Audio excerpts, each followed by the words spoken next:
21st century, space agencies in Europe and America began making plans to land the first humans on Mars. But manned missions to the Red Planet have been proposed before.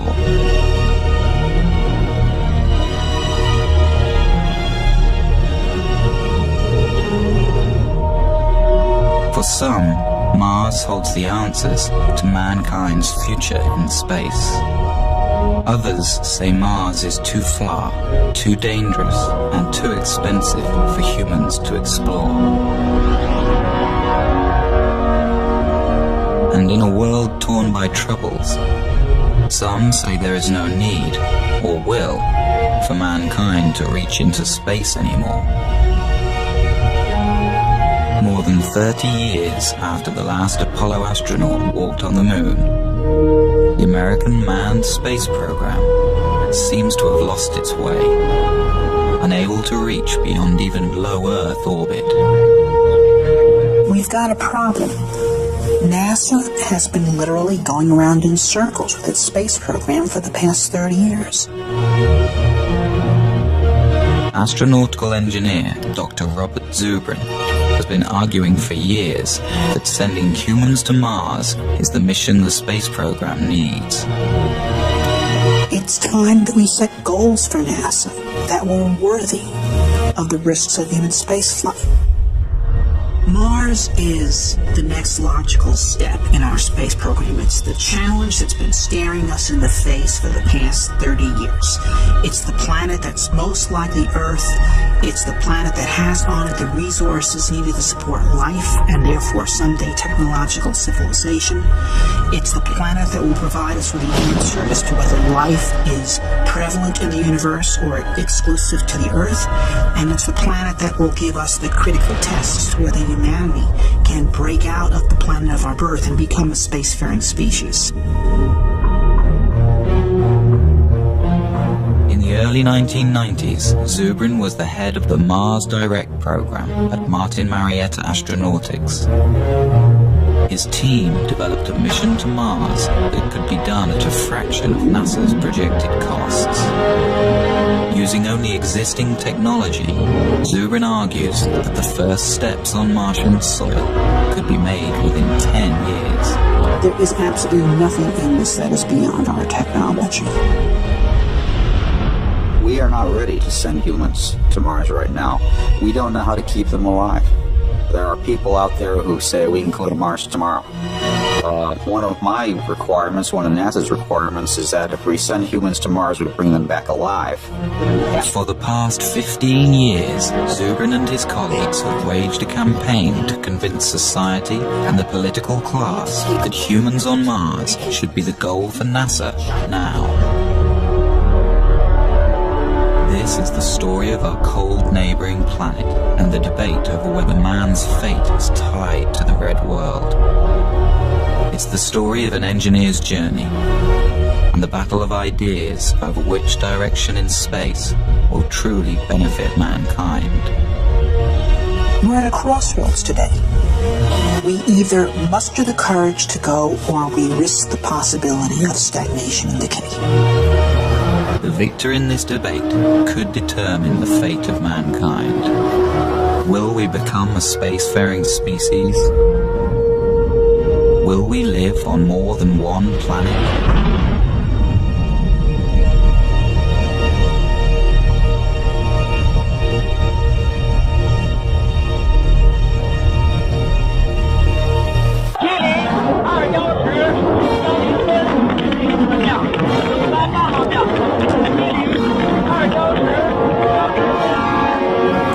Of 2003, the Chinese put their first Taikonauts in space.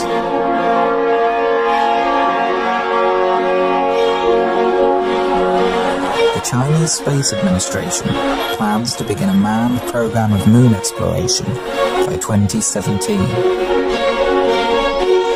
The European Space Agency has outlined a plan for humans to the moon by 2024 and to Mars by 2033.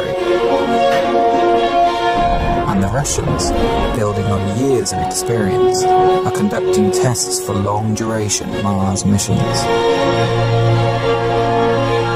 In America, with the impending retirement of the shuttle fleet and the completion of the International Space Station, the Bush administration announced in 2004 the Constellation program. On the moon. A plan that would return Americans to the moon by 2020. But the program was never fully funded and was eventually cancelled. In 2010, the Obama administration announced its vision for NASA and human Mars exploration. By the mid-2030s, I believe we can send humans to orbit Mars and return them safely to Earth. And the landing on Mars will follow. And I expect to be around to see it. With a new timeline for humans to Mars sometime after 2035, and with administrations changing every 4 or 8 years, it is far from certain that such a plan will be realized. 20 years earlier, the first President Bush also proposed a long-term human exploration program under great fanfare. The program quietly died in Congress a few years later. If you want to go to Mars, you cannot do it in 30 years. You can't do it in 20 years. You've got to do it in 10 years or less from the program to start, or you're more or less guaranteeing political failure. To date, only the Apollo Moon program, which was announced in 1961 and had men on the moon 8 years later, has succeeded in getting astronauts beyond low Earth orbit.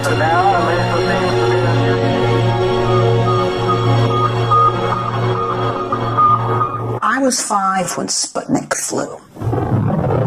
And while to the adults, Sputnik was a terrifying event, to me, as a child who was already reading science fiction, it was exhilarating, because it meant that this possibility of a spacefaring future was going to be real.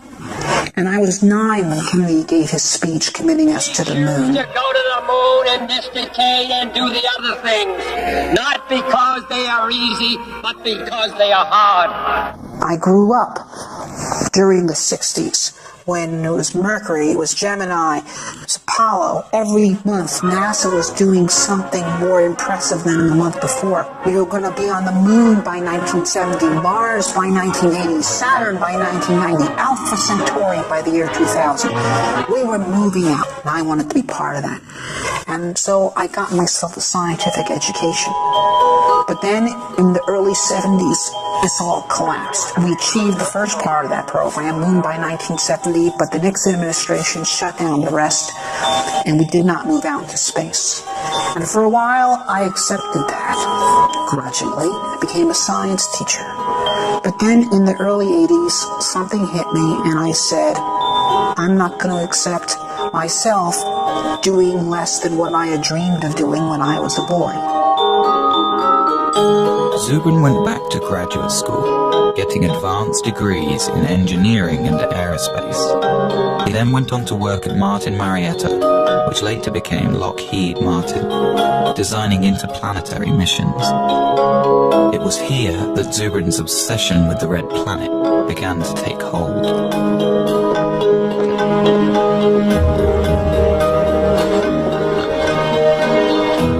While at Martin in the 1990s, Zubrin and his colleagues developed a plan for sending humans to Mars that changed NASA's thinking on the issue. But the plan has languished on the drawing boards ever since. Now, as president of the Mars Society, Zubrin is at center stage in the debate over the future of manned spaceflight. Known as a smart, visionary scientist, he has authored several books on exploring space and is the self-appointed spokesman for the possibility of colonizing Mars. Mars is where the future is. Mars is the closest planet to the Earth that has on it all the resources needed to support life and therefore technological civilization. It has water, it has carbon, it has nitrogen, it has a 24-hour day, it has a complex geological history that has created mineral ore, it has sources of geothermal energy. Mars is a place we can settle. One reason for such optimism over a frozen world like Mars is evidence that 2 billion years ago, Mars was a much warmer and wetter place. We think that at one time in the ancient past, Mars was very similar to the condition of early Earth.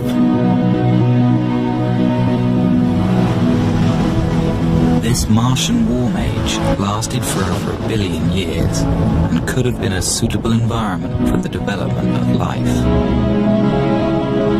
If we go to Mars and find evidence of a second Genesis on Mars, I think we can conclude that the universe is full of life.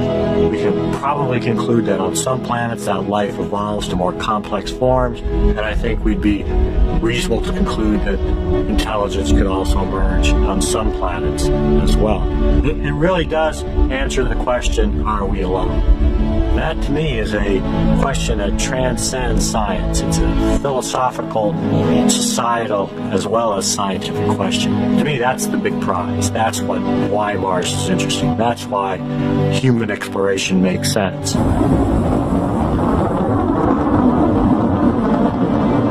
Space programs are often criticized for the huge sums of money they require. Although the American space program is less than 1% of the federal budget, a human mission to Mars may have to wait for better times.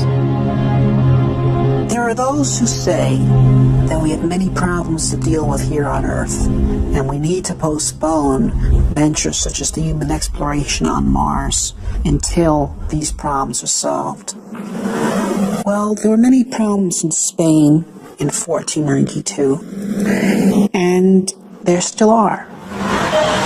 There are problems that need to be dealt with here on Earth, and should be dealt with.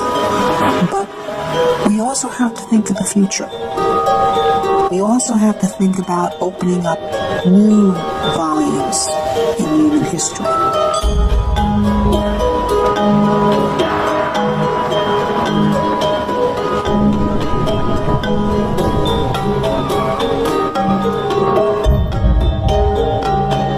I believe that it's essential for a positive human future that humanity expand into space.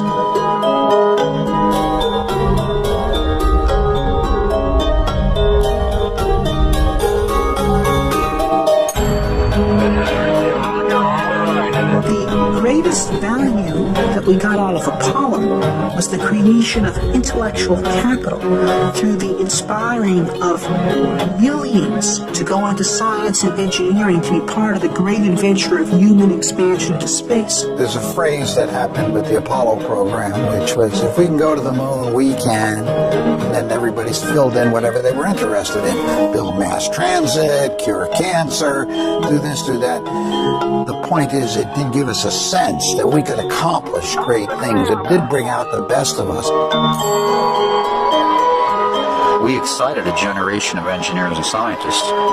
The generation that built the computers and cell phones and all the technology everybody uses today and takes for granted. If we set humans to Mars as our goal, we'll get millions of new scientists that will create new inventions, new industries. This is the enormous payback, and we can get it if we set the kind of challenge that will inspire the youth. To Zubrin, civilizations like people thrive on challenge and decay without it. We have everything we have today because of our predecessors who had the courage to leave the world of the known and go out into the wilderness and build new cities. And if we stop being people like that, then we will hand down much less to our posterity than our ancestors handed down to us. So there's the choice in life. One either grows or one decays. Grow or die. I think we should grow.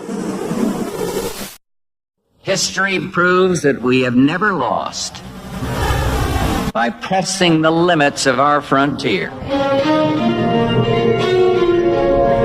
In the summer of 1989, the first President Bush announced the Space Exploration Initiative, directing NASA to draw up long-term plans to get humans back to the moon and begin developing a program of manned Mars exploration. At Martin Marietta, Zubrin and his colleagues looked forward to moving NASA's space program outwards after 2 decades in low Earth orbit.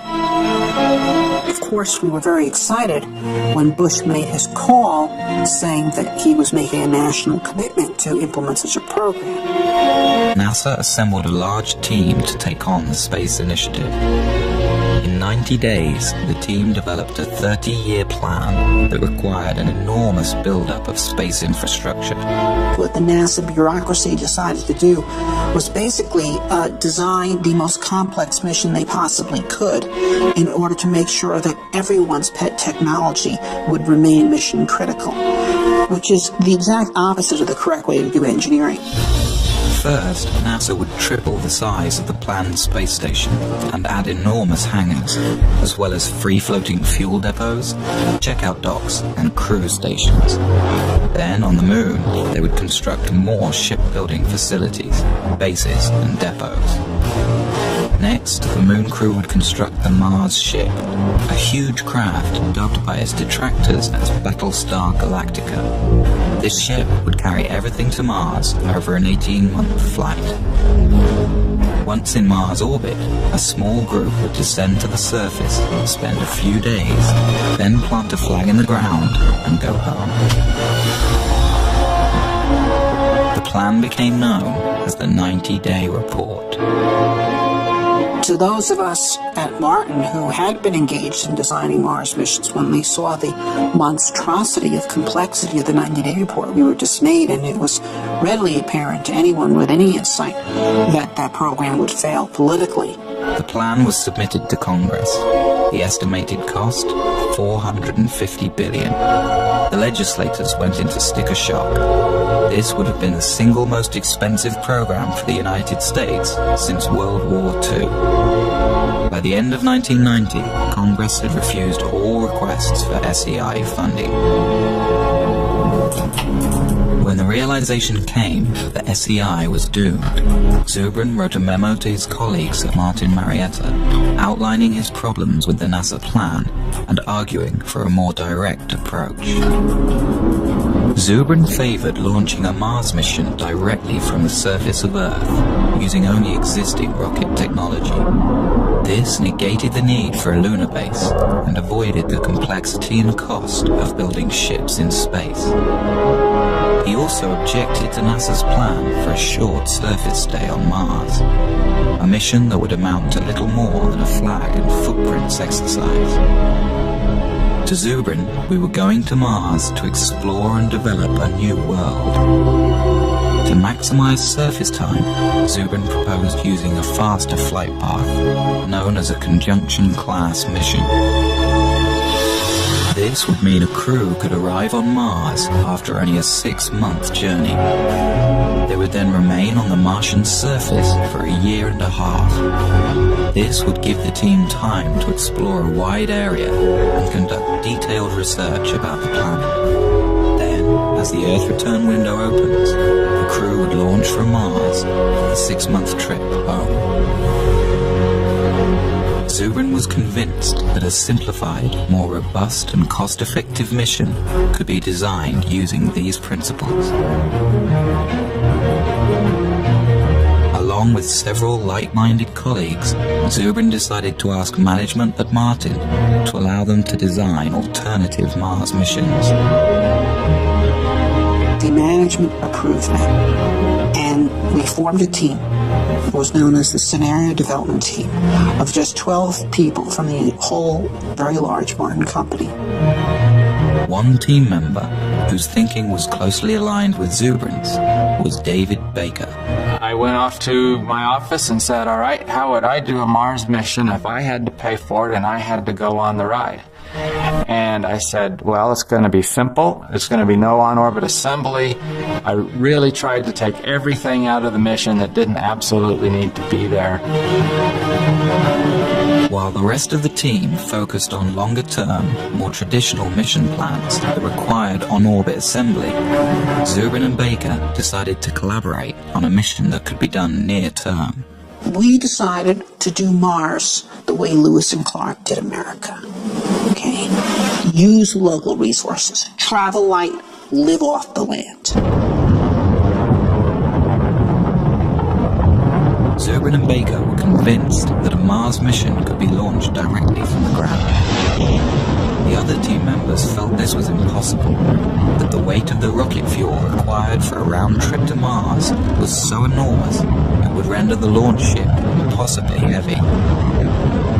To solve this problem, Zubrin was exploring a radical idea that had been kicked around the aerospace industry since the 1970s. The idea was to produce a methane-oxygen rocket fuel directly from the Martian atmosphere.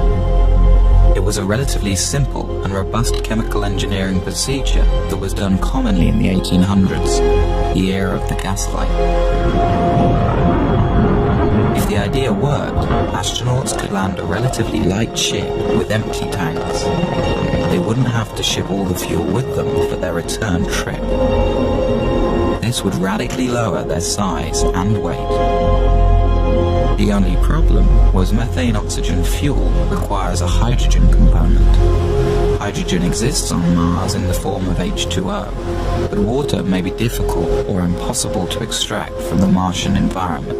Really, the hydrogen was only 5% of the total weight of the methane-oxygen propellant being manufactured. So if you just say, okay, we won't be pure, we won't get all of the propellant from Mars, we'll just get 95% of the propellant from Mars.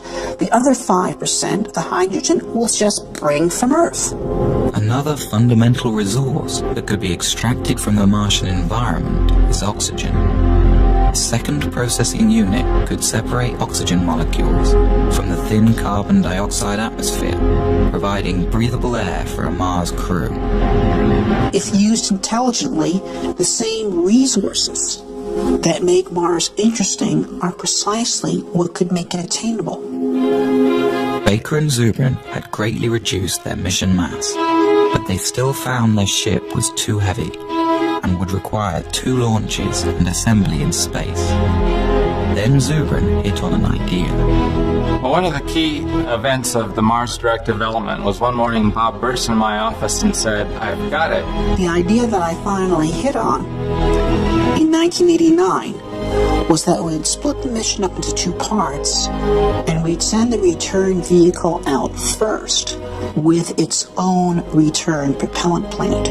So the propellant would be made on Mars before the first astronauts ever left Earth. With 2 separate direct-to-Mars launches, a human crew would have a fully fueled ship waiting for them on the surface of Mars before they ever left Earth.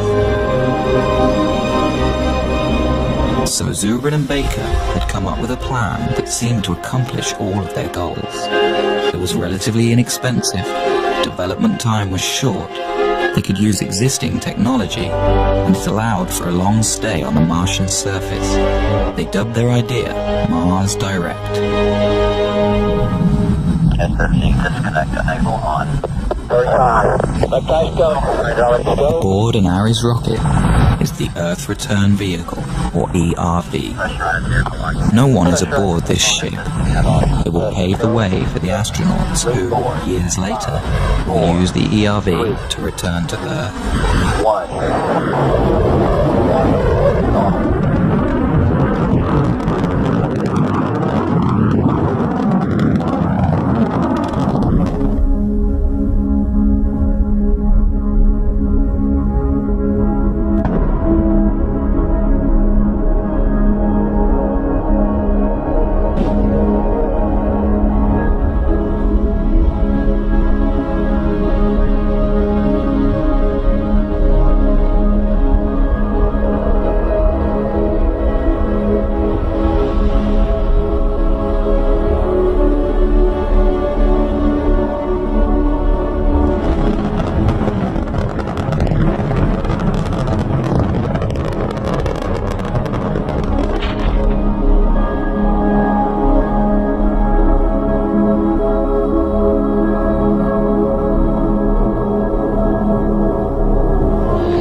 second day, the ERV deploys a small nuclear power reactor. The reactor powers a chemical plant inside the ERV. The plant will produce the methane-oxygen rocket fuel for the launch home.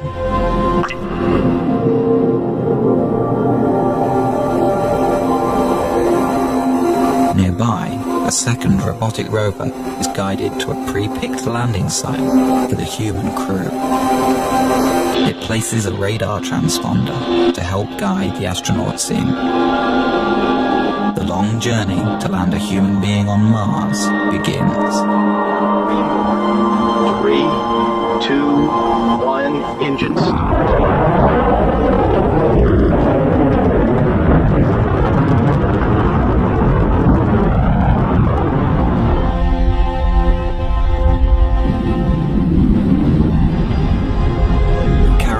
Skillfully assembled flight team in history, 4 astronauts begin their 2.5-year mission to the Red Planet.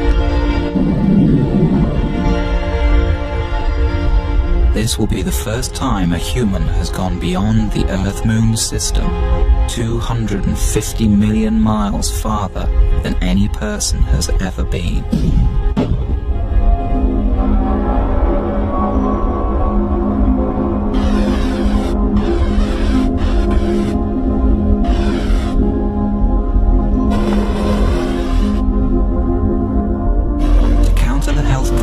Zero gravity, and to fully acclimate the astronauts to Mars, the ship will deploy a weighted tether attached to the last stage of the spent rocket booster. By thrusting the ship into a rotational spin, the counterweight of the rocket will create centrifugal force, and thus artificial gravity. The crew will be able to live with their feet planted firmly on the floor during their 6-month transit. But the HAB is not entirely alone on its journey. Just ahead of it is a second ERV, identical to the first. Launched just a few weeks prior to the HAB, it will prepare the way for a second human crew that will follow 2 years later. It can also function as a backup for the first mission, if anything should go wrong.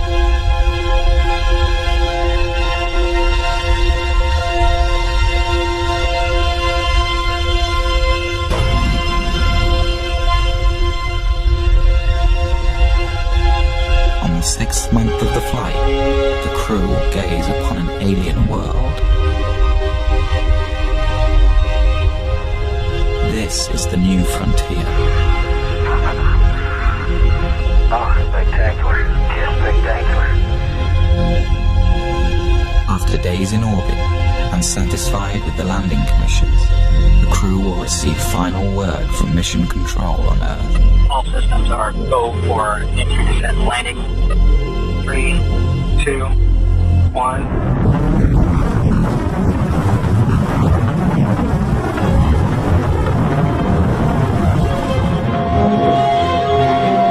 It will be a tense 40 minutes before people back on Earth get the signal from Mars and know if everything has gone well.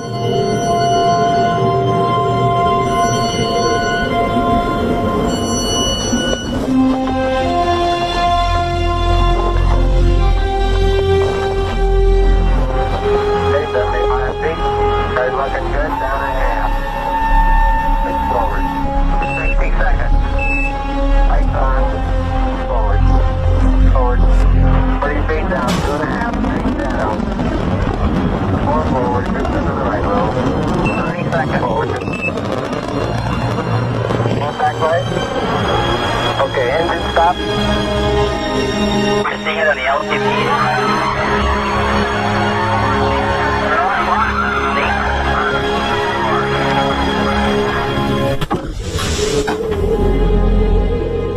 For more than 500 days, the astronauts will live on Mars and embark on one of the greatest journeys of discovery in the history of science. Will they find life?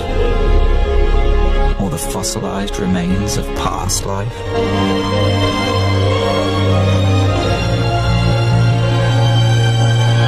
Such a discovery could tell us whether our solar system has seen more than one Genesis, and answer the ultimate question: are we alone?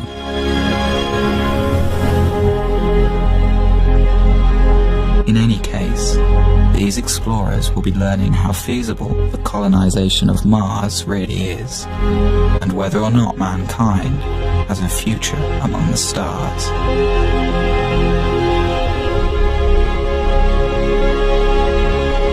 Then, when the time comes and the window for Earth return opens, the crew will climb into their Earth return vehicle and head home.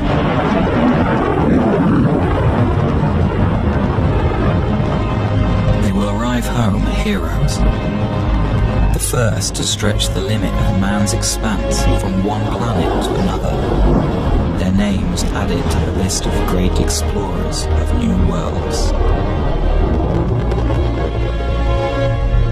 In their footsteps, others will follow.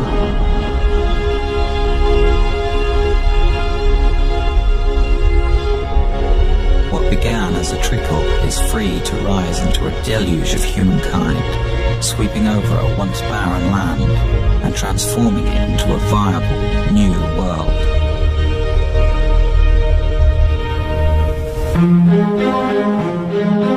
When Baker and Zubrin presented Mars Direct to their bosses at Martin, they expected the worst. To their surprise, management was excited about it. They liked the fact that everything needed was relatively simple and near-term.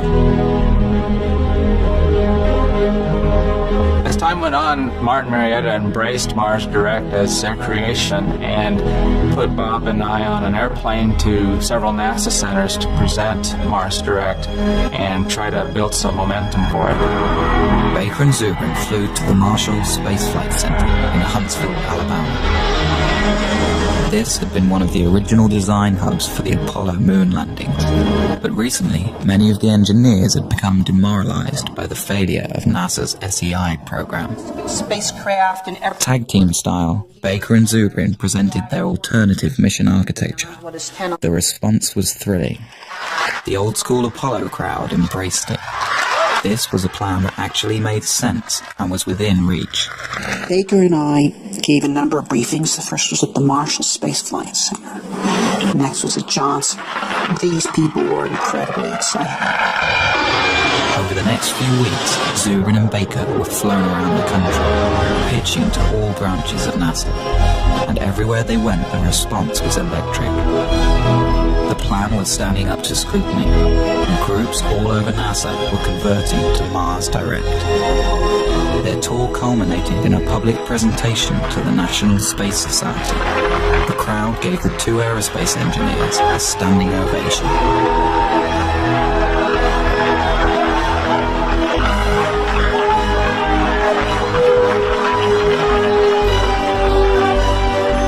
Later, the story was in newspapers around the country.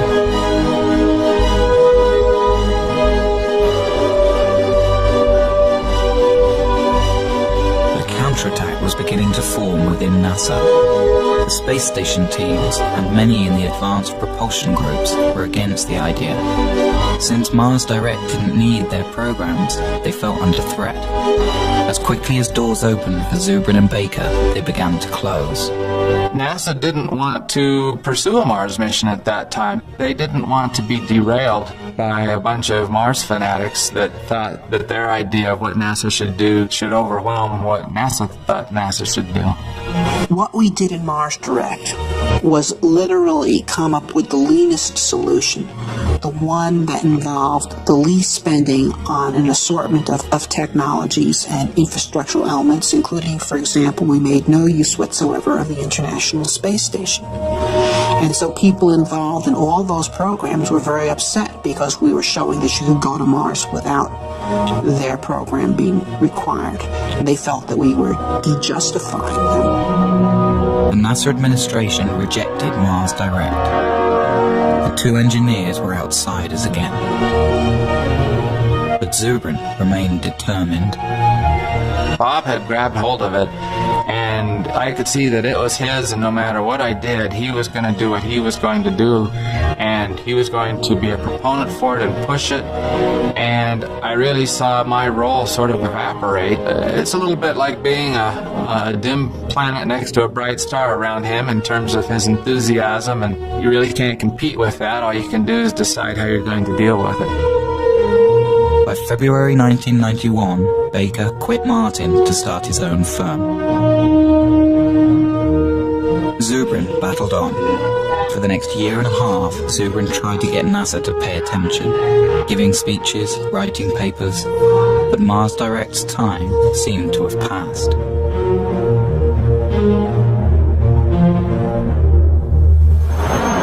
But then in 1992, a new administration came into power at NASA, and Zubrin saw a second chance. I was invited to brief Mike Griffin, who was the Associate Administrator for Space Exploration in charge of the whole Space Exploration Initiative.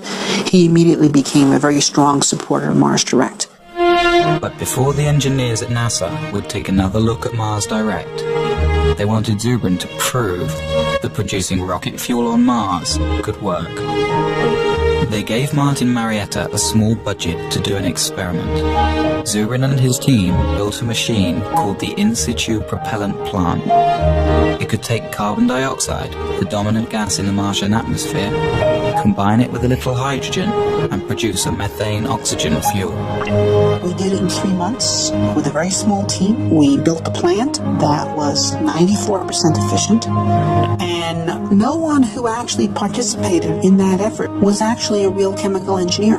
They were all aerospace engineers, like me, who were simply dabbling in chemistry in order to prove to NASA that 19th century chemical engineering really worked.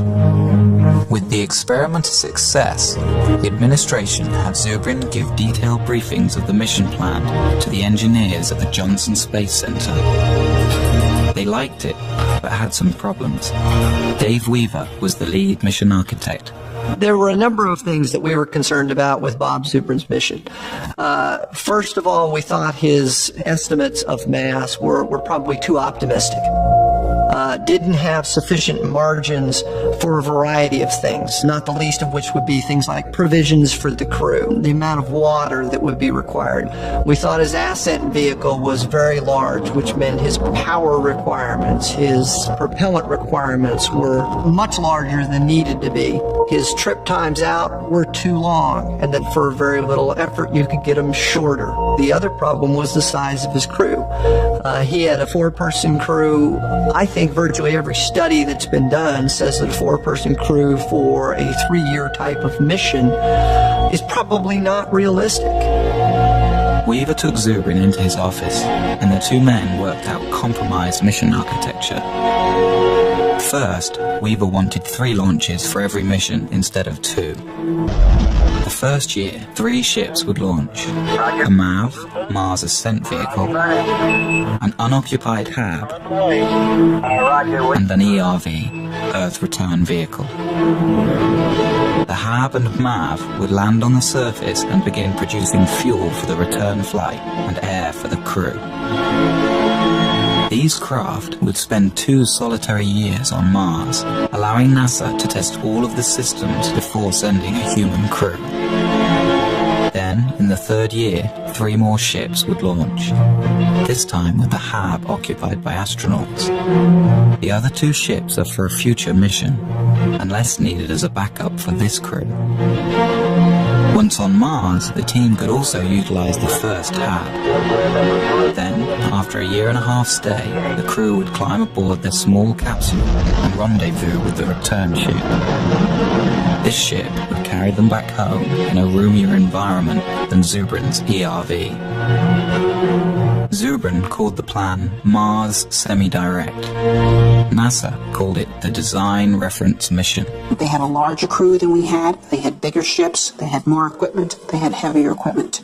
So they had to do the mission in 3 launches instead of 2, but it was done with the same principles of Mars Direct. The plan was subjected to the same cost analysis that tagged the 90-day report with a $450 billion price tag. The design reference mission came back at a fraction of the cost, $55 billion. Spread out over 10 years, it could be done within NASA's existing budget. The plan made the cover of Newsweek. Here was a mission architecture that was affordable and could be done today with existing technology. But NASA's astronauts have not left low Earth orbit since.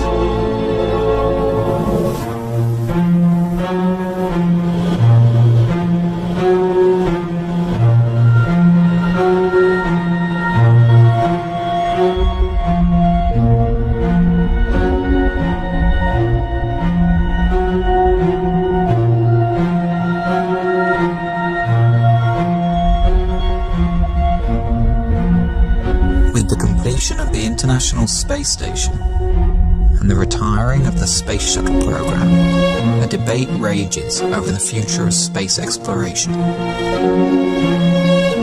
Should NASA continue to focus on low Earth orbit, developing technologies for the future? Or should NASA have a goal, like it did in the 1960s with Apollo? The way we got to the moon was by a presidential imperative that demanded that NASA get to the moon within a decade. So NASA was forced to sit down, design a plan for how to do that, and then fly the mission. Since that time, without the presence of a driving imperative, we engage in basically a random set of constituency-driven programs which are justified ad hoc afterwards by the argument that they could prove useful at some time in the future when you actually have a plan to go somewhere. I think NASA has focused on a steady process where the government can't just pull the plug on their funding. I think the Apollo cancellation was very traumatic for NASA, and it really transformed NASA from what it was in the 60s to more of what it is now. If you have a singular program like going to Mars, then it is very vulnerable to having its funding pulled. NASA must be destination-driven. It is the only thing that allows the agency to be productive. NASA was 100 times more productive when it was destination-driven than in the period when it has not been. And we have stagnated in NASA since 1973. 30 years, more than a generation, has been wasted.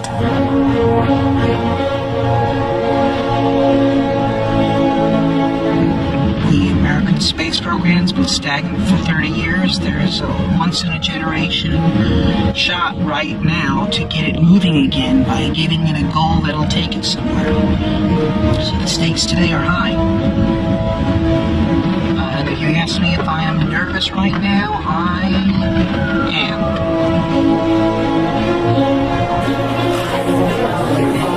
Dr. Zubrin, why is NASA stuck in low Earth orbit?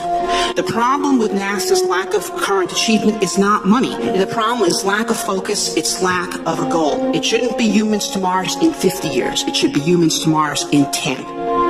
We can do this. We do not need gigantic nuclear electric spaceships to send people to Mars. That is pork, it's nonsense. The primary question I get from the American people is, why aren't we doing this? There's a big sense of disappointment, almost verging on a sense of betrayal. The purpose of spaceships is to actually travel across space and go to new worlds, not to hang out in space and observe the health effects from doing so.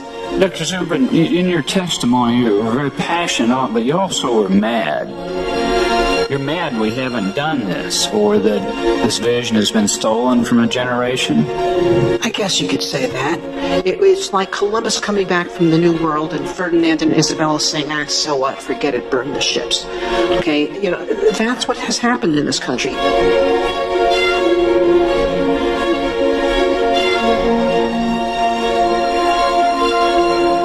We've won our point that there needs to be a destination.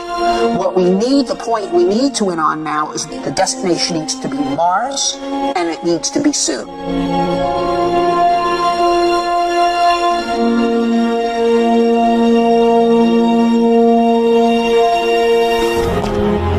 The movement to send humans to Mars in the near term began at the University of Colorado in 1978.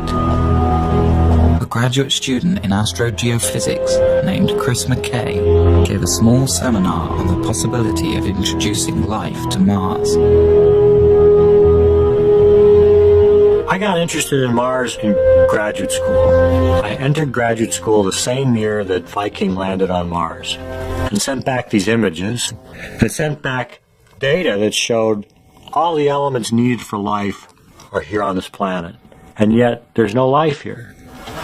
Oh, that's odd. It's sort of the lights are on and nobody's home. And I thought, well, that's curious. So some of my other grad students and I, we sort of got together to talk about, well, if there's no life on Mars now, could we put life there? And that evolved also into the question, was maybe there was life in the past, and we could find fossils, evidence of it. Well, how would you do that? Well, you do that by sending people there. Together with fellow graduate students, the group decided to put together a small conference to discuss the matter of human Mars exploration.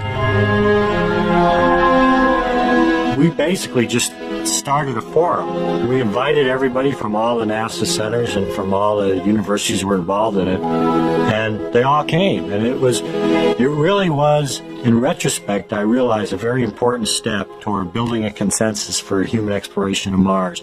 In 1996, I published my first book, The Case for Mars, and the response was phenomenal. I got 4,000 letters from all over the world. I had Parisian bankers and 12-year-old kids in Poland and firemen from Saskatoon and astronauts, and they're all writing me and saying, how do we make this happen?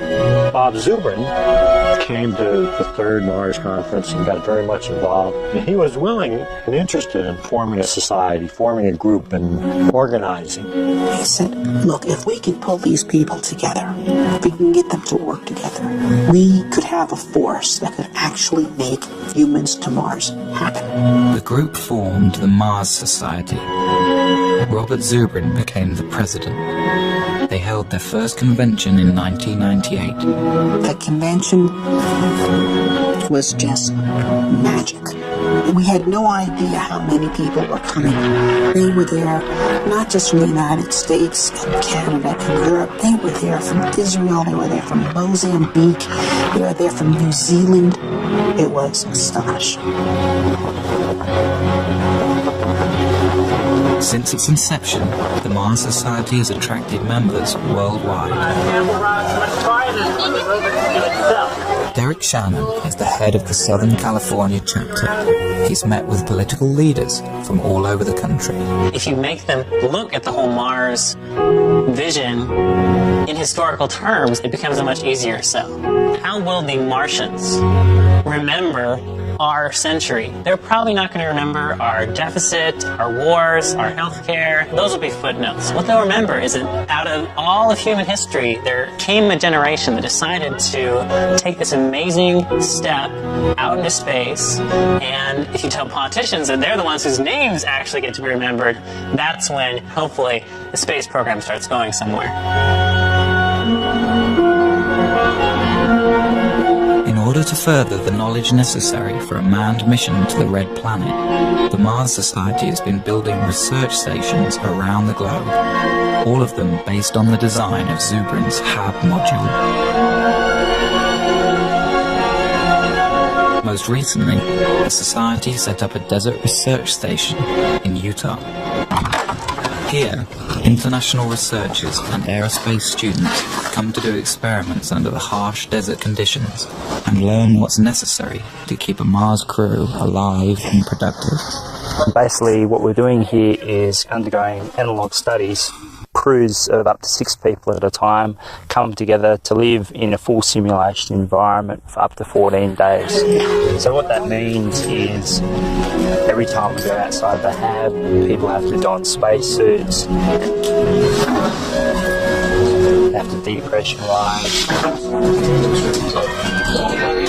When we go outside, they're called extravehicular activities. They can only be of a certain duration due to the air supply. we have to recycle all our water and basically have our own food as well.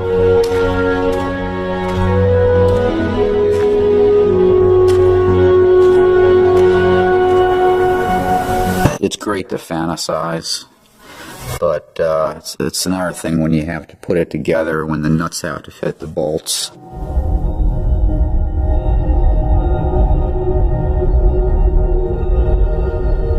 Like the Apollo missions to the moon, sending human beings to Mars will mean putting people in harm's way.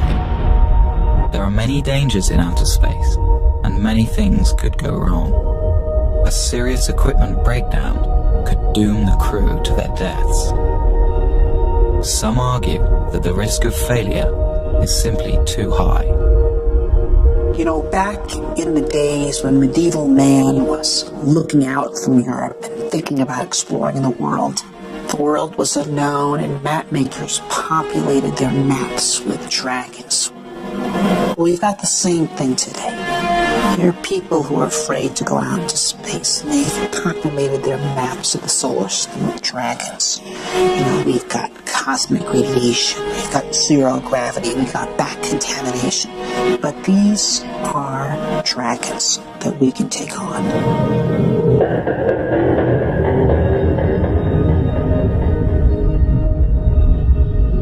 There are two kinds of radiation astronauts must contend with in outer space: solar flares and cosmic rays. Solar flares are floods of protons that burst from the sun at irregular intervals and would be dangerous to an unshielded human crew. We are not ready to send humans to Mars right now. We've got to know a lot more about radiation and radiation mitigation. One of the Apollo flights barely missed, like by a week, a major solar event. If it had gone off when the Apollo astronauts were on the way back and forth to the moon, they would have gotten their entire lifetime radiation dose in that one mission. And that's just one solar flare. So that's why we worry about this. In the Mars Direct plan, Zubrin envisions a central insulated core where a crew can retreat to while the radiation passes by. The core would be surrounded by all the provisions of the mission. This should stop any harmful dose of radiation from reaching the astronauts. Basically, you use your pantry as your storm shelter. So a solar flare happens, the alarm bell rings, the crew goes into the storm shelter, they stay in there cramped up pretty tight for a few hours until the all clear rings and they come out. This is going to happen once, it might happen twice in the course of the mission. The second type of radiation is cosmic rays. This constant rain of charged particles comes from interstellar space and cannot be avoided without many meters of shielding. We can experience some of this type of radiation on Earth at high altitudes. Airline pilots who spend their careers flying high in the atmosphere can receive almost as much of this radiation throughout their life as a Mars astronaut would on a 2.5-year mission. It's a long trip. It's a 6-month trip there, a 6-month trip back is probably a year on the surface. That's a lot of radiation. The best estimates are that the magnitude of that dose is not that great, perhaps 60 rem of radiation scattered over 2.5 years. Now, 60 rem of radiation delivered over a long period of time like that would not create any noticeable effects at all. It would, though it is believed, increase your statistical risk of getting cancer at some point later in your life by about 1%. Right now, if you're an average American and you do not smoke, you have a 20% chance you're going to die of cancer. This would make it 21. If you're an average American smoker, it's 40. So in fact, if you recruited the Mars crew out of smokers and sent them to Mars without their tobacco, you would be reducing their chance of getting cancer.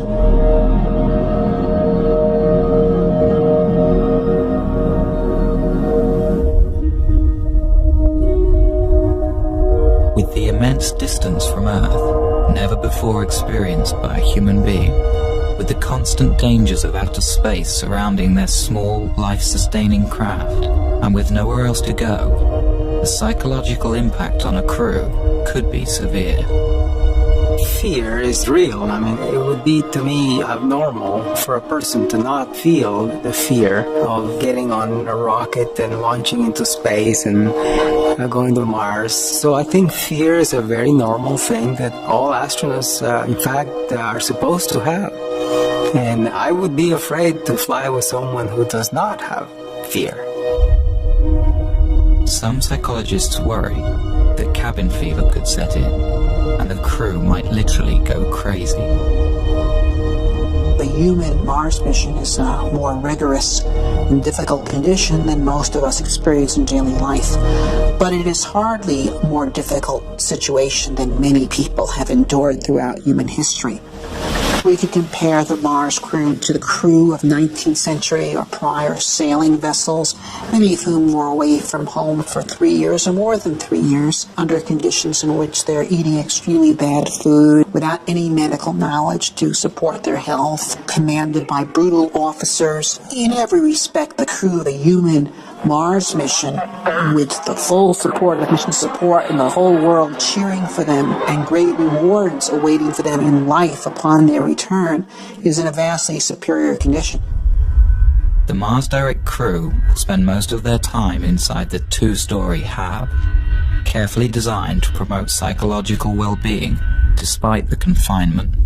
The space where I think everybody would spend most time, just like a lot of homes on Earth, would be the galley wardroom area. There would be chairs, a table, some kind of large screen for entertainment. You would have individual staterooms, about 4 or 5 feet wide. The ability for them to communicate with loved ones or with colleagues on Earth, I think, will be almost unlimited.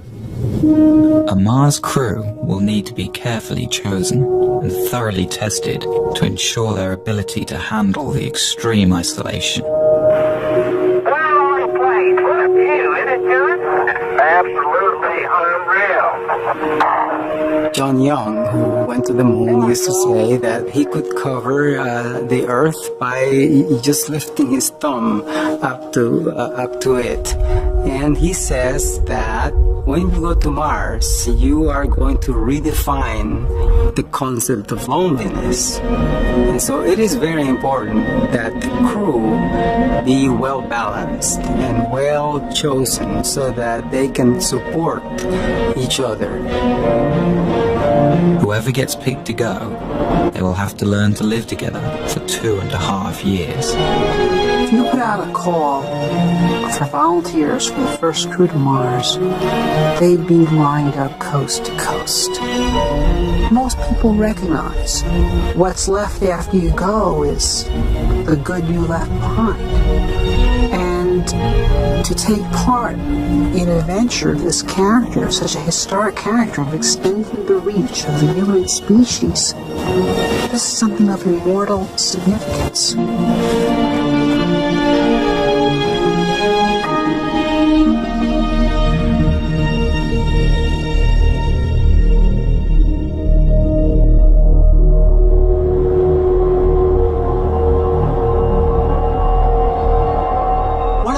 Bogus threats associated with the Mars mission is the so-called back contamination issue, which is this notion that you go to Mars and discover these virulent disease organisms that you bring back to Earth and destroy all life on Earth.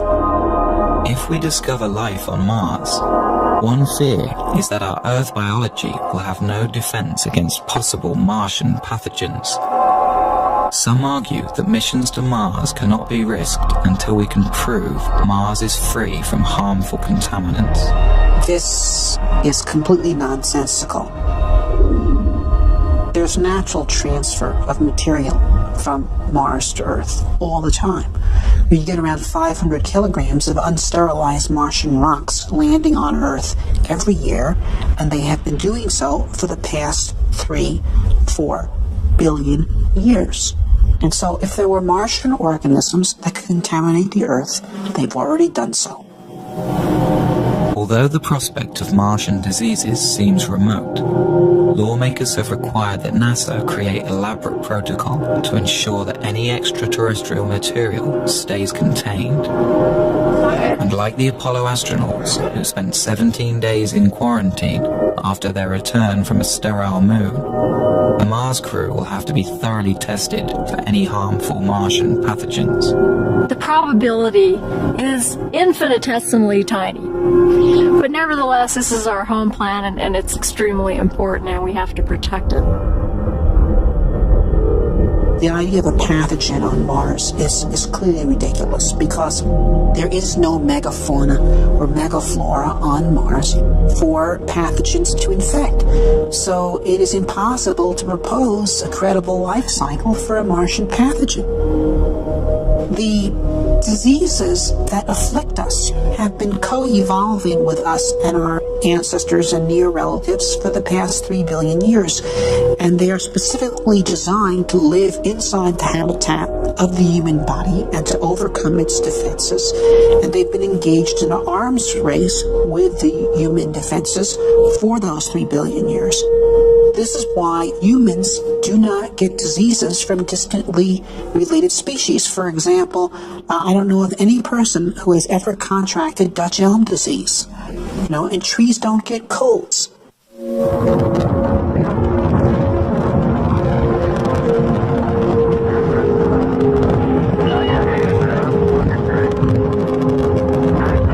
When the first Mars lander touches down, the crew will be staring out at a new world, a place that in 4 billion years, no eyes have ever seen.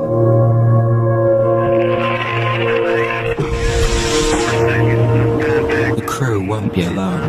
Millions of television viewers back home will be watching as the first man or woman places their footprint into the rust-colored soil. The crew will savor these moments, for here, someday, a new branch of civilization might begin, and future Martians will remember and celebrate this day.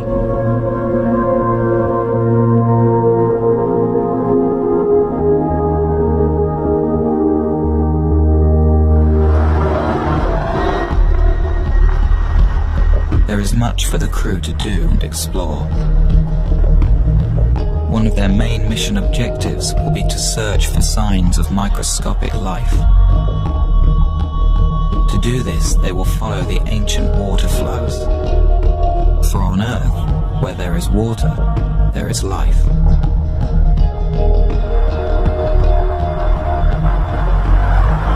To help the crew in their search, they will have a pressurized rover that allows them to explore in a comfortable, shirt-sleeve environment.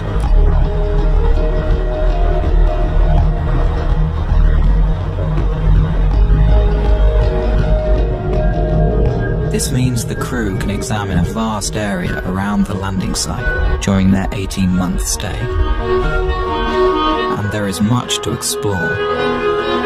Mars has 58 different kinds of topography, and a surface area equivalent to all the continents of Earth combined.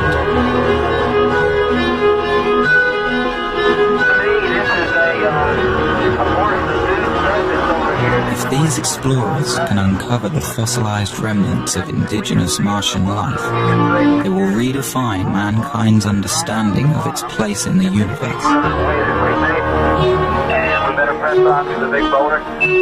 For if life arose separately on a planet so close to our own, it strongly suggests that the universe is a biologically rich place and full of life.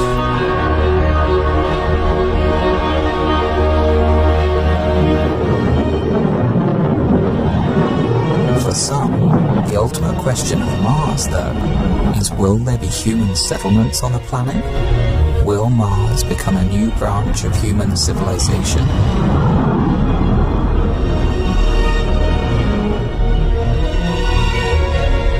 As each subsequent Mars mission explores a wider and wider area of the planet over several years, an ideal site for a base will be found.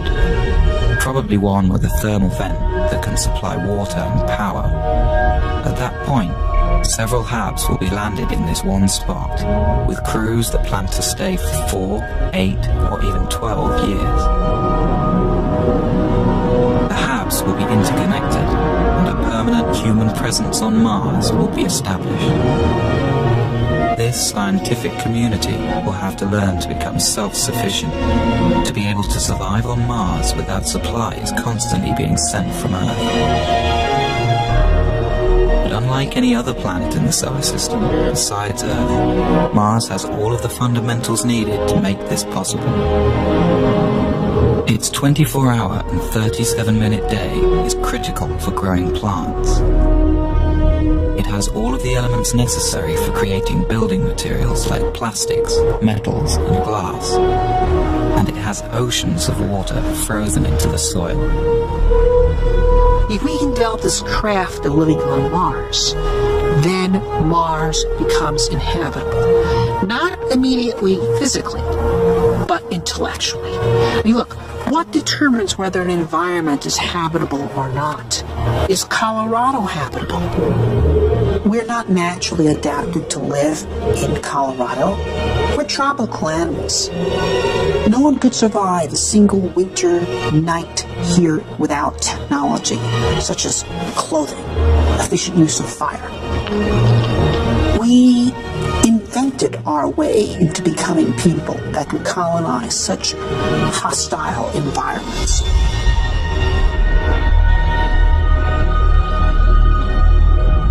Eventually, with a lot of ingenuity and invention, the scientists will learn to live off the land. They will grow crops in the iron-rich but potassium-poor soil. And they will produce oxygen and energy from the water and atmosphere.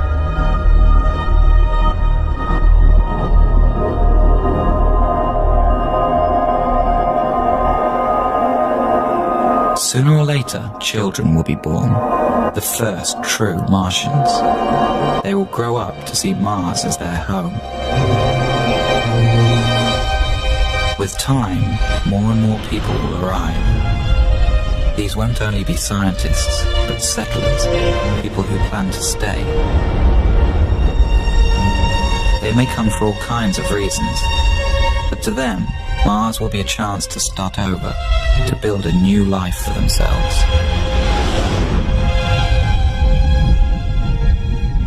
The well of human social thought is not exhausted by the present age, and I don't think will ever be exhausted. There will always be people with new ideas on how humans should live together. With Mars so far away, the hold of Earth governments on their colonies will be tenuous. The Martians will need to govern themselves. Mars is not going to be a utopia. Mars is going to be a lab. It's an open frontier. It's a place where things are going to be tried out. I think we'll see a lot of noble experiments on Mars. Perhaps some of these Martian colonies with their novel ideas based on the best thought the 21st century has to offer, maybe they'll find ways in which humans create society that are more humane and offer more opportunity for human potential.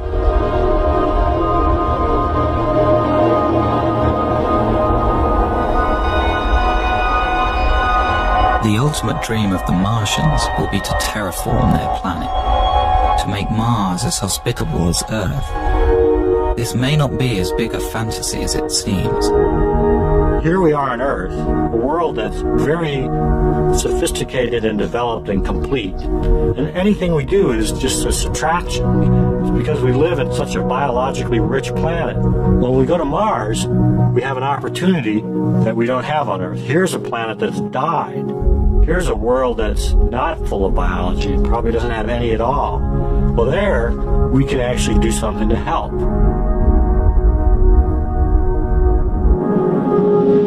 Once there are large human settlements on Mars that would have significant industrial capability, we could actually start addressing ourselves to the question of transforming the Martian environment itself, terraforming Mars, as it's called, because Mars was once a warm and wet planet, and it could be made so again through human engineering efforts.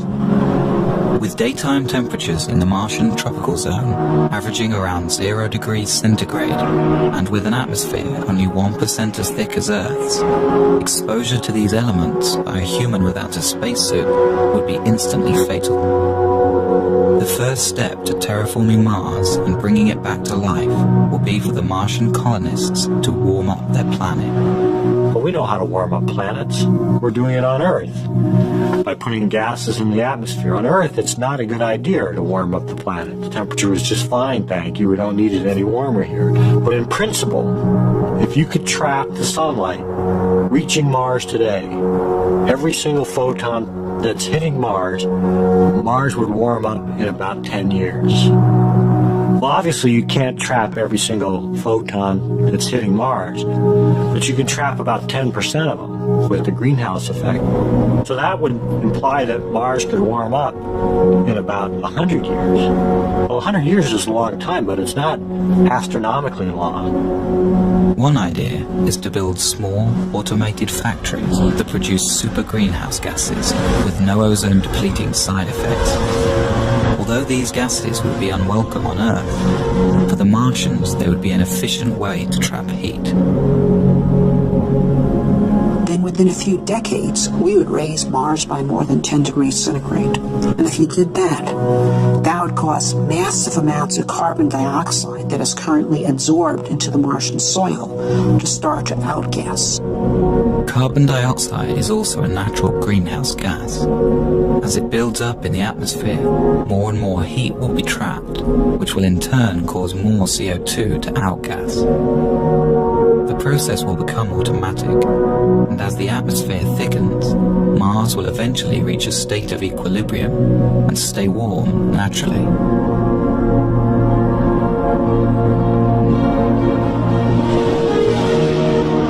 The rise in air pressure would mean that the human colonists could discard their pressure suits and walk around the surface of Mars carrying only a supply of oxygen.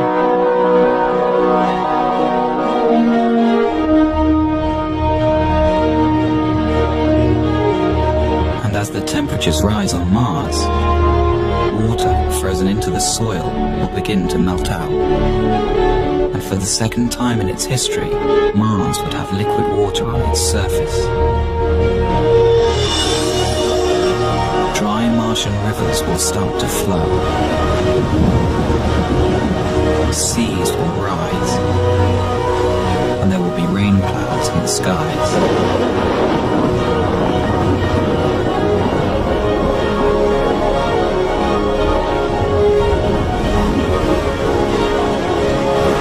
The return of Mars to its warm and wet stage will make it a fertile environment for life. Any indigenous Martian organisms lying dormant will begin to grow, and Mars will be full of Martians.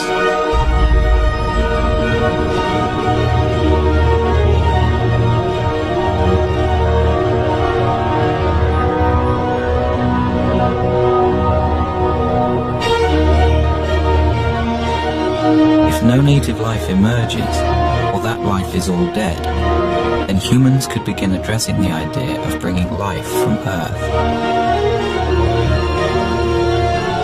At first, it would be simple organisms, perhaps genetically engineered, that would thrive in the Martian environment. Then more complex plants could be introduced. The plants would be right at home in the carbon dioxide atmosphere, and with no competition and a whole planet to cover, they could transform Mars into a green world.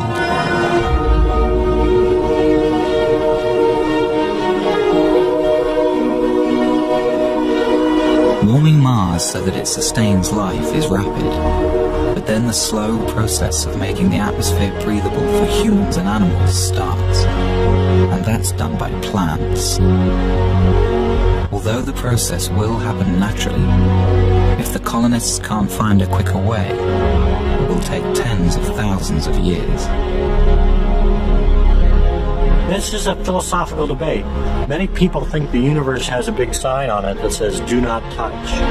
Leave it alone. It was made this way. It is not in our purview as human beings to change anything." I can respect that view, although I disagree with it. I think the universe has a big sign on it that says, go forth and spread life. Because when I look around the universe, I think life is the most amazing thing we see. It is just incredible. And we human beings are uniquely positioned to help spread life from this little tiny planet, which it seems to have been started on, beyond. And that's our gift. Earth's gift to the universe, I think, is the gift of life.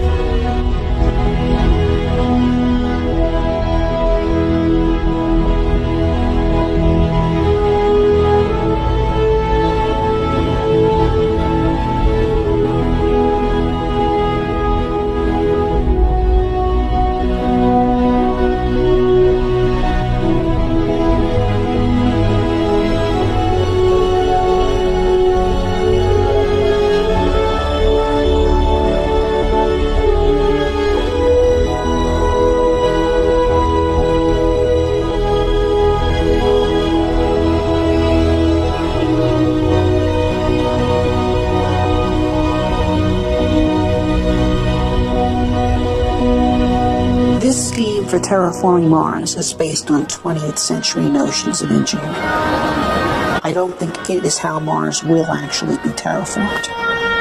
What you have here is a 20th century mind trying to address a 22nd century problem. And so I think Mars will be terraformed by the 23rd century, not by the 33rd, but the 23rd. Things that would seem utterly fantastical to us is how it will actually be done. But it'll be done.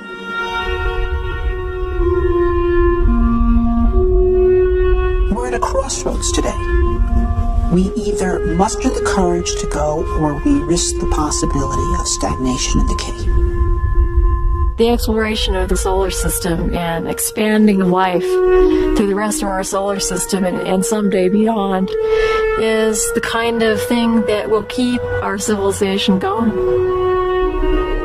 We're explorers by nature. Eventually we will go to the stars. And the question is, when will we start?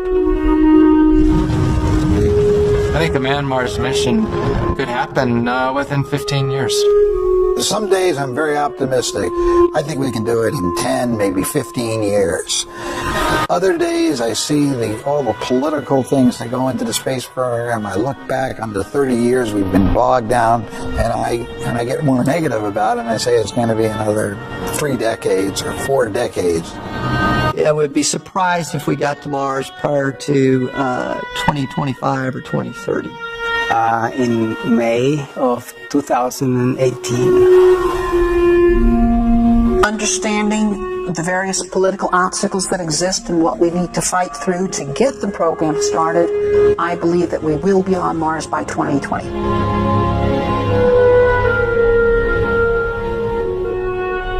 You have to believe in hope. You have to believe in the future.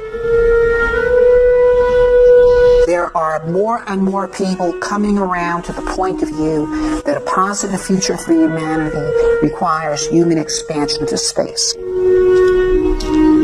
We will eventually break through the forces of inertia that have been holding this thing back.